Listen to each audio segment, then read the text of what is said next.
Hello guys, मेरा नाम है आर्यन प्रोशी और आप जिस चैनल को देख रहे हो वो है आर्यन्स लर्निंग। तो आज हम करेंगे एनसीईआरटी का क्लास 6 का ए बैक टू द सन जो है इंग्लिश की सप्लीमेंट्री बुक, उसका चैप्टर 8 बैक विद द सन का पार्ट 1। वाह वाह वाह। तो चलिए शुरू करते हैं। और इसी के साथ तो सॉरी आज ज़्यादा आगे चले गए। तो इधर आगे हम Saida's mother has not received proper medical treatment for her complaints। जो सैदा की मम्मी है, मम्मी जी, उनको हाँ सैदा एक लड़की, उनकी जो मम्मी है उनको मेडिकल ट्रीटमेंट जो है ऐसा तो मतलब बीमार पड़ गई होंगी, तो वो जो मेडिकल ट्रीटमेंट जो उनको चाहिए थी वो नहीं मिल रही अच्छे से। She is denied healthy food, sunshine, fresh air. वे तो उल्टा ही करिए वही। She is denied, she is allowed की जगह डिनाइड। चलो फिर भी पता नहीं कौन सा बुद्धू बनाने वाला गलत बोलने वाला डॉक्टर था, उसके तो चपेड़े में पड़ने चाहिए। मतलब क्या यार, शी डिनाइड हेल्दी फूड। उसको हेल्दी फूड खाने से मना क्या था जो स्वास्थ्य के लिए अच्छा होता है, सनशाइन जो स्वास्थ्य के लिए अच्छा होता है, धूप उसको मना किया गया था, एंड फ्रेश एयर यानी कि ताज़ी ताज़ी हवा उसको भी मना किया गया था। अब तो ये तो गलत बात है भाई। At last she consults a good physician who gives effective medication and sound advice। Sound यानी इधर आवाज़ नहीं, साउंड यानी जो सुनने के लायक हो, जो करने के लायक हो, मतलब वो अच्छी लगी सुनने में, तो इसलिए इधर लिखा है साउंड एडवाइस। तो वो जो फिजिशियन है वो उसको इफेक्टिव मेडिसिन देता है और उसके साथ साउंड एडवाइस भी उसको देता है। सईदा's mother had been ailing for a long time, fever, cough, body ache, painful joints and what not। सईदा's mother, अब सईदा की जो मदर थी वो एल यानी दुख से भरा होना और उसके साथ बहुत ही दर्द होना और बीमार रहना, उसको कहते हैं एल। और ए लॉन्ग टाइम मतलब बहुत समय से, बहुत दिनों से वो वो बीमार थी। फीवर, उनको क्या था, फीवर था। कफ उनको।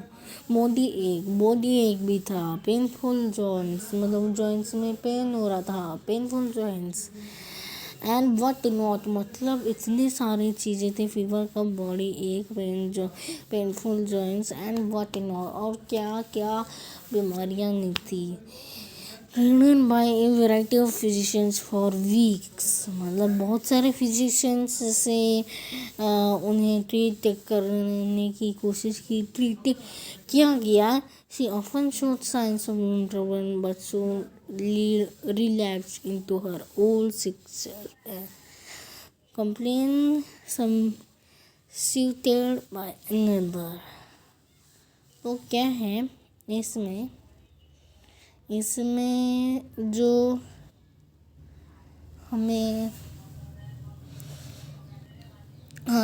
इसमें जो उसे मिलना चाहिए था ट्रीटमेंट, उसको अच्छे से नहीं मिल रहा था। कभी मिला और वो थोड़ी सी इम्प्रूवमेंट दिखाई रही थी, तो फिर क्या हो रहा था कि दिखा तो रही थी लेकिन उसके बाद वापस से बीमारी आ जाती थी। फिर क्या हुआ, ऐसी कंप्लेन आने लगी कि एक जो बीमारी अगर जाती वो उससे इम्प्रूवमेंट दिखाती, दूसरी बीमारी आके ठाक कर देती। तो फिर उसके बाद क्या है, उसके बाद through weak and colorless She was forbidden normal food and was under strict orders to remain perpetually confined to her small dingy room with doors and windows fastened, deprived of sunlight and fresh air.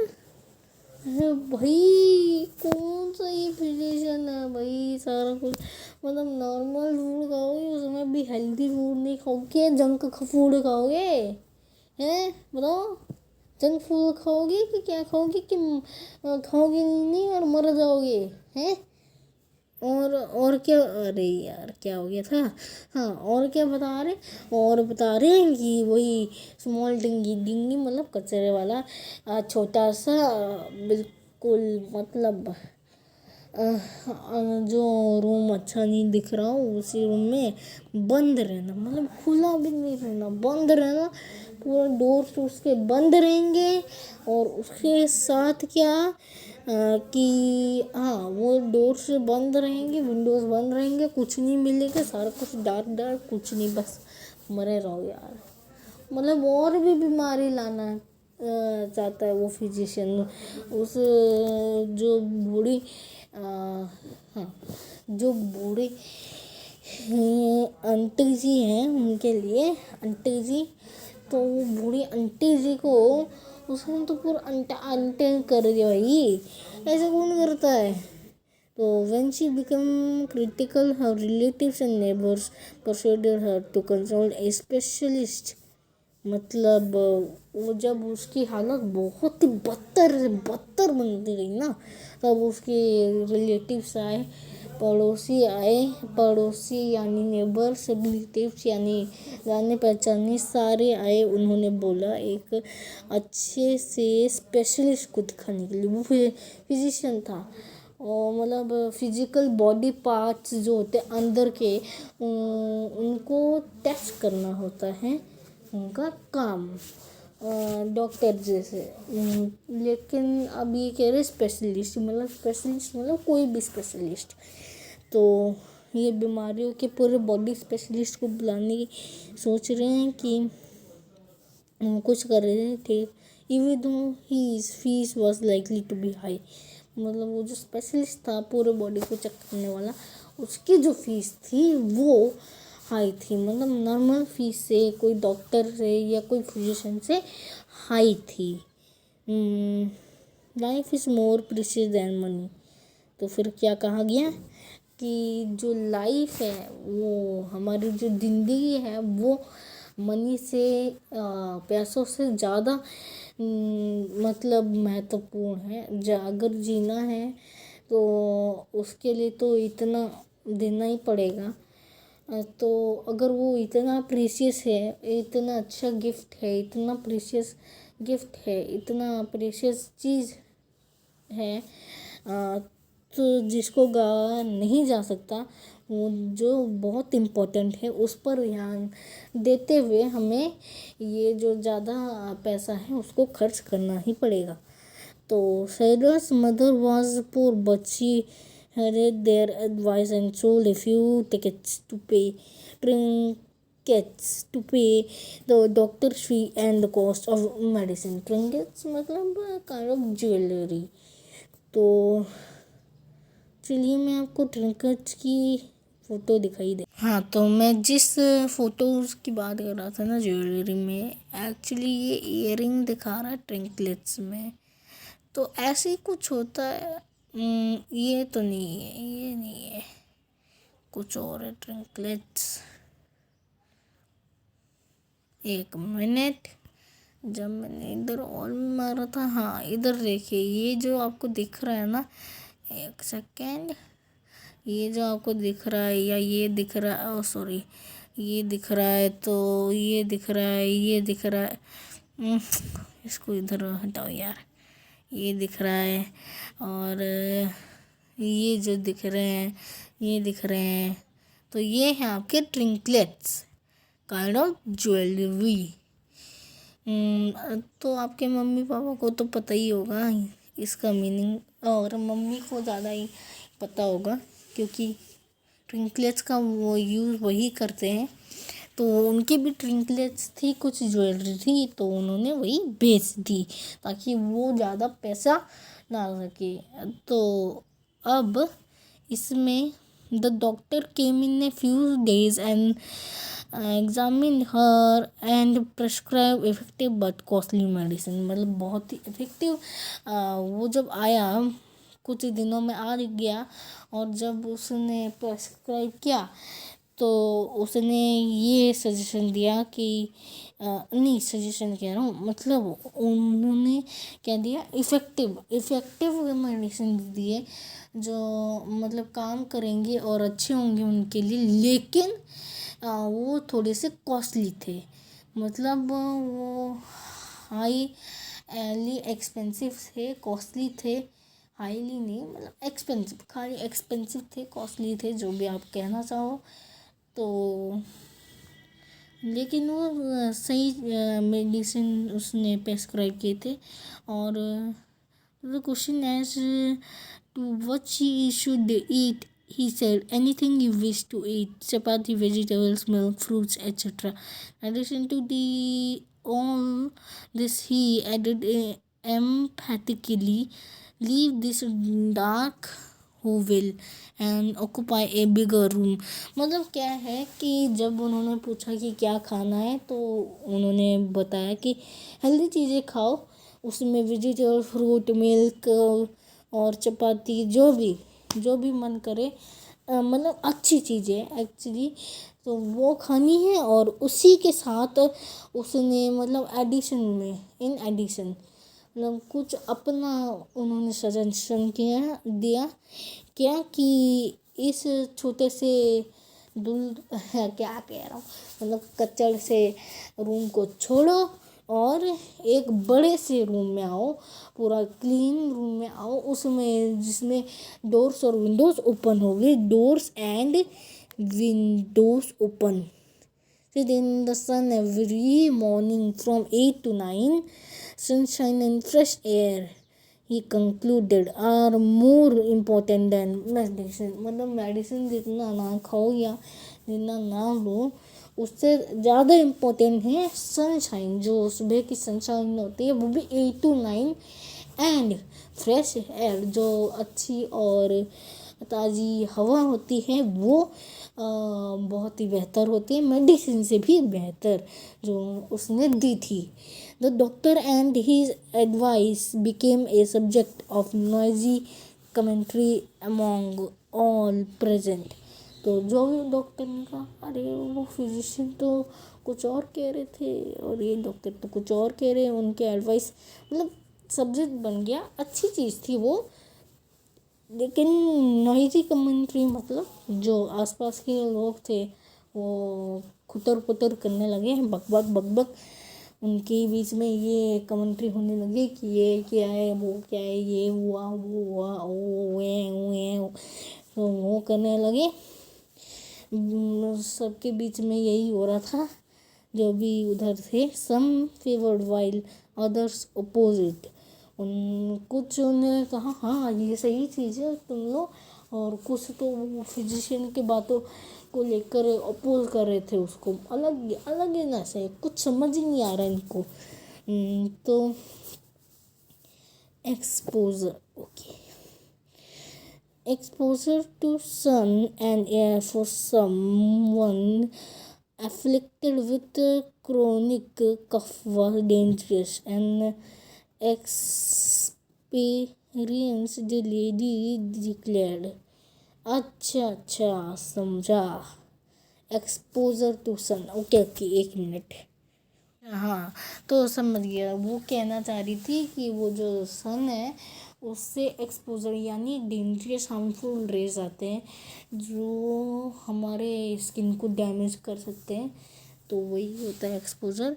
और वो damage भी कर सकते हैं, afflict कर सकते थे। Chronic कॉफ, अब ये भी एक खतरनाक कफ है जो उससे हो सकती है, जो बहुत ही डेंजरस है, और वो एक लेडी एक्सपीरियंस कर चुकी थी, तो वही एक्सपीरियंस लेडी ने ऐसा कहा। Younger neighbour nearly quarreled with her over this, too exhausted to participate in the debate, Saida's mother remained quiet. मतलब उसने और कुछ सॉरी सही चीज़ बोली, मतलब उसको अपोज करके सही चीज़ बोली, क्या उसके बेनिफिट्स होंगे, क्योंकि अभी हमें बेनिफिट्स ही देखने थे। अगर हम बेनिफिट्स ना देखते तो फिर वो मतलब ठीक नहीं हो सकते थे। तो बेनिफिट्स को ही देखना पड़ेगा। अगर कुछ हार्मफुल होना होता है तो उधर से भागो यार। अगर कुछ हार्मफुल नहीं होने के चांसेस दिखते हैं तो फिर सही बात है। तो इधर वो उनकी बातों सुनकर जो एग्जॉस्ट हो गई थी, जो बहुत ही थक चुकी थी इन डिबेट में पार्टिसिपेट करने वाले लोगों से, सईदा की जो मदर थी वो चुप रह गई। और लेकिन वो जो थी but determined to follow the doctor's advice. जो डॉक्टर यानी दूसरे वाले डॉक्टर स्पेशलिस्ट थे, उनकी एडवाइस को मानने की उसने चाह रखी। उसने अपने मन में सोचा कि हाँ उसी की बात सुनते हैं, वही ठीक लग रही है तो उसी की बात सुनेंगे। तो उसी की एडवाइस को फॉलो करना चाह रही थी। और उसके साथ forget the consequences, she said at last। उनके बैड इफेक्टिव वाली कॉन्सिक्वेंसेस को सारे भूल जाओ। और वो उसने लास्ट में कहा, I will carry out his instructions to the letter. तो अब उसने जो भी इंस्ट्रक्शंस दिए थे मुझे, वो मैं कैरी आउट यानी उसको सुनूंगी, उसे प्रैक्टिकली करूंगी, ऐसा उसने कहा। जो थे वो डॉक्टर स्पेशलिस्ट, उनकी बात सुनेंगे और उनकी बात को फॉलो किया जाएगा, उसने ऐसा बोला। Move my bed into the next room and let me sit in the sun on my chairpie for an hour daily। तो अब उसने भी फाइनल कर दिया कि मुझे एक लार्जर और रूम में शिफ्ट कर दो, दूसरे रूम में शिफ्ट कर दो, और मैं अब सनशाइन के नीचे 9 to 8 1 आवर तक अपने चारपाई के पर बैठूंगी और ऐसा डेली करूँगी, उसने फाइनल कह दिया। तो अब हमारे कितने मिनट हो गए? 17 मिनट 18 मिनट हो रहे हैं। ओके, तो let's close this part 1 here. तो I hope you all understood. अगर नहीं समझ में आया होगा माफ़ करिएगा, आप दोबारा भी देख सकते हैं समझने के लिए, तब भी नहीं समझ आए तो फिर माफ़ ही कर दीजिएगा।